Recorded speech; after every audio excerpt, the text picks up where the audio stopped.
Sevgi va Allohga itoat borasidagi qarashlar 38-mavzu.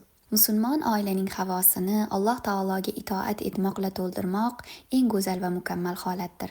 Ayol eriga Allohga itoat etishi, Qur'on o'qishi kerakligini eslatib turishi, jamoat namozlariga borishi, nafl ro'zalar tutishi, Allohni zikr etishi kerakligiga tashviq etishi, tungi namozlarini o'qishning muhimligini bildirib turishi Allohga itoatning namoyishidir. Buning dalili sifatida Rasulimiz sollallohu alayhi vasallamning marhamat qilganlari quyidagi so'zlarni keltirib o'tamiz.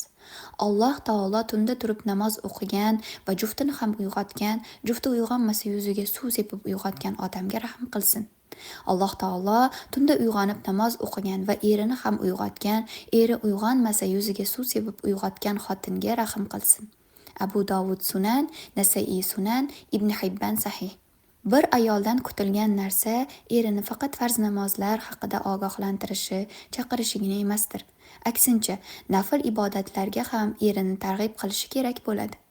Bunda katta savob bor. Rasulimiz sollallohu alayhi vasallam bu haqda shunday marhamat qildilar. Bir kishi yarim kechada xotinini uyg'otsa va 2 rakatdan namoz o'qisa, Allohni juda ko'p zikr etgan erkak va ayollardan deb yoziladi. Ibn Hibban Sahih, Tabaroniy Al-Mujamul Kabir. Bir xotinning Allohni eng ko'p zikr etgan erkak va ayollardan bo'lib yozilishidan ham kattaroq savob bormi? Ular Alloh taolo mag'firat qiladigan va eng katta ajrlar va'da qilinganlardandir.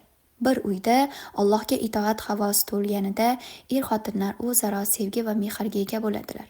Alloh taologa qanchalar yaqin kelsalar, shunchalar shaytondan uzoqlashadilar.